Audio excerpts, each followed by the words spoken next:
সেরেতাজ বাংলাদেশের শীর্ষস্থানীয় আলেমদিন আল্লামা মুফতি মিজানুর রহমান সাঈদ হাফিজাহুল্লাহ ওনারা আলোচনা করবেন। আমি 2-4 মিনিটে খুব সংক্ষিপ্ত 2-4টা কথা বলে শেষ করব।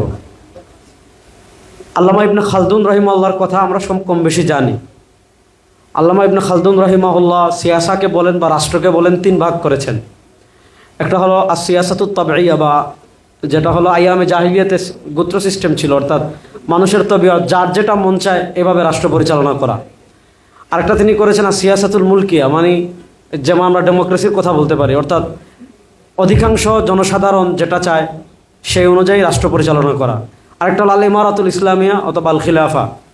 এখানে একটা বিষয় হলো খিলাফা হয় বৈশ্বিক বিশ্বকেন্দ্রিক, মানে পুরা পৃথিবীতে 2টা ভাগ হবে, এক ভাগে মুসলমান আরেক ভাগে হলো কাফেররা থাকবে, যেটা আমরা খেলাফতে রাশেদার আমলে দেখেছি।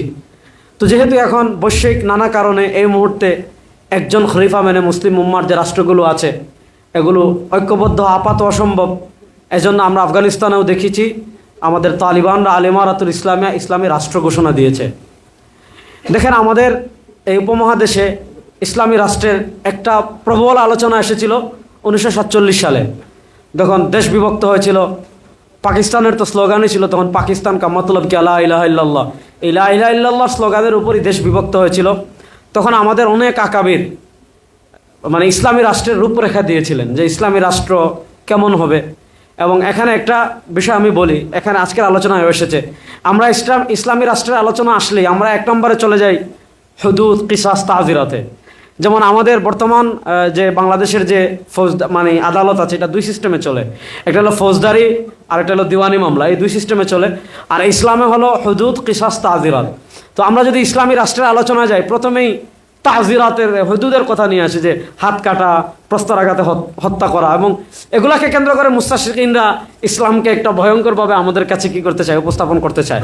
তখন আমাদের অনেক আকাবির ইসলামী রাষ্ট্রের রূপরেখা কেমন হবে, রাসূল ইসলামের আনিত ফর্মুলায় বা ইসলামের ফর্মুলায় যদি আমরা রাষ্ট্র পরিচালনা করি, এটার ফর্মুলা কি হবে, আমাদের আল্লামা মুফতি মিজানুর রহমান সাঈদ হাফিজাহুল্লাহ এটা আমার চেয়ে আরও ভালো জানবেন। আমাদের শেখুল ইসলাম হুসাইন আহমদ মাদানী নওয়ারুল্লাহ মারকাদর শাগরিদ ছিলেন আল্লামা মুশাহিদ বাইয়মপুরি রাহিমাহুল্লাহ। হয়তো হজরতের সাথে শাইখের দেখাও হয়েছে, আমি জানি না, বাকি না হওয়ার সম্ভাবনা বেশি। উনি একটা কিতাব লিখেছিলেন ওই সময়, ফাতহুল করিম ফি সিয়াসাতিন নবীল আমিন। এখানে আমাদের যে গুণে ধরা সমাজ, যেমন ধরেন আমরা অর্থনীতিতে যদি ইসলাম প্রতিষ্ঠা করতে পারি, ব্যাংকিং সিস্টেমে যদি আমরা মনে করি যে আজকে যে সমাজ ব্যবস্থা বা বাংলাদেশে যে বিশ্বব্যাংক কেন্দ্রিক পুঁজিবাদ কেন্দ্রিক অর্থনৈতিক যে অবস্থা আমাদের সমাজে তৈরি হয়েছে, এখানে ইসলামী ব্যাংকিং আসলে আদৌ সম্ভব না। এটা এক পর্যন্ত সেকুলারিস্টদের কথা বলেন বা মুস্তাশরিকিনদের একটা ধারণা ছিল, কিন্তু এই ধারণায় প্রবল আঘাত করেছেন শেখুল ইসলাম জাস্টিস মুফতি মোহাম্মদ তাকি উসমানী হাফিজাহুল্লাহ। এবং শেখুল ইসলাম তাকি উসমানী হাফিজাহুল্লাহর ফর্মুলাকে ফলো করলে ইসলামী রাষ্ট্রগুলো কতটুকু উপকৃত হবে, এটার উপমা হলো আপনি মালয়েশিয়া দেখেন, এটার উপমা হলো আপনি বাহরাইন দেখেন, এটার উপমা হলো আপনি পাকিস্তানকে দেখেন। তো আমাদের বাংলাদেশে কিন্তু এ ধরনের বরেণ্য ফকি আছেন যারা আমাদের দেশের বাজেট কেমন হবে, আমাদের দেশের অর্থনীতি কেমন হবে, আমাদের দেশের ব্যাংকিং সিস্টেমকে কেমনে সুদমুক্ত করা লাগবে, আল্লামা মুফতি মিজানুর রহমান সাঈদ হাফিজাহুল্লাহ আছেন, মুফতি দিলওয়ার হাফিজাহুল্লাহ আছেন, আমাদের আরও তরুণ অনেক অর্থনীতিবিদরা আছেন। তো এখন আমি যে বিষয়টা বোঝাতে চাই, এই সব কিছু আমরা করতে পারবো কখন, যদি আমরা শরিয়া ভিত্তিক রাষ্ট্র প্রতিষ্ঠা করতে পারি। শরিয়া ভিত্তিক রাষ্ট্র প্রতিষ্ঠা করতে গিয়ে আমরা একটা কাজ করা যাবে না, সেটা হলো, এটা এখানে আমি কিভাবে বলবো, আমি সহজ করে বোঝাতে চাচ্ছি। আপনারা তাওহীদে হাকিমিয়ার কনসেপ্টের কথা উলামায়ে কেরাম জানেন, যে এটাই কিন্তু একমাত্র লক্ষ্য উদ্দেশ্য না, অনেকগুলো লক্ষ্য উদ্দেশ্যের এটাও একটা। এখানে একটা বড় ভ্রান্তি তৈরি হয়েছিল তাওহীদে হাকিমিয়াকে কেন্দ্র করে, যে এটাকেই সবচেয়ে বড় উদ্দেশ্য বানানো হয়েছিল, যার কারণে নামাজকে ট্রেনিং বলা হয়েছে, ইবাদতকে ট্রেনিং বলা হয়েছে। এবং এটার খণ্ডনে মওলানা সৈয়দ আবুল হাসান নদভী রাহিমাহুল্লাহ আসরে হাজির মে দিন কি তাফহিম ও তাশরিহ লিখেছেন, আরও অনেক কিতাবাদি লেখা আছে। তো আমি একটা কথা বলবো, যে বাংলাদেশে আমরা যদি ইতিহাসে যাই, 1947 একটা সুযোগ এসেছিল বড় সড়ো। আর এই 2024 সালের এই বিপ্লব কেন্দ্রিক যে বিপ্লব হয়েছে, এই বিপ্লবে আপনারা দেখেছেন ইসলামপন্থীদের যে অংশগ্রহণ, বিশেষ করে আপনারা দেখেছেন এই আন্দোলনে কিন্তু কোনো দলীয় ব্যানারে নামে নাই।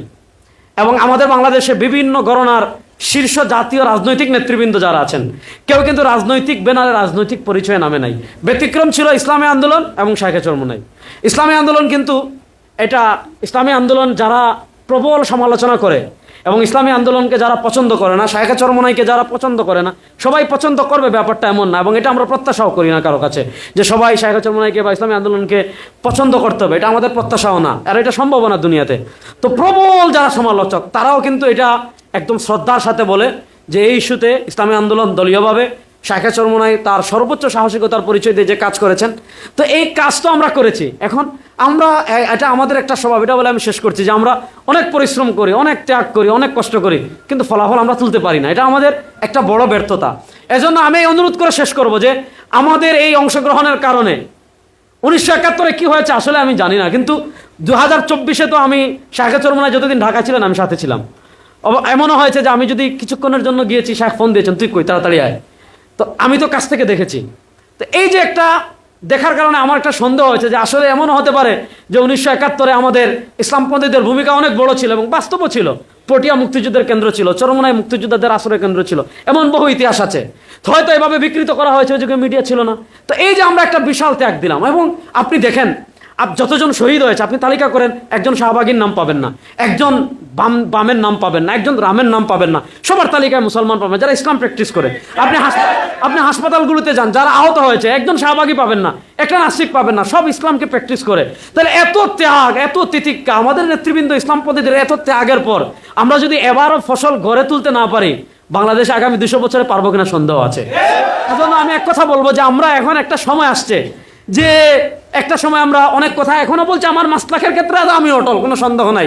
আমরা ইসলামের সৌন্দর্য মানুষের সামনে তুলে ধরবো, ইসলামী রাষ্ট্রের রূপরেখা তুলে ধরবো, ইসলামের অর্থনীতির রূপরেখা তুলে ধরবো।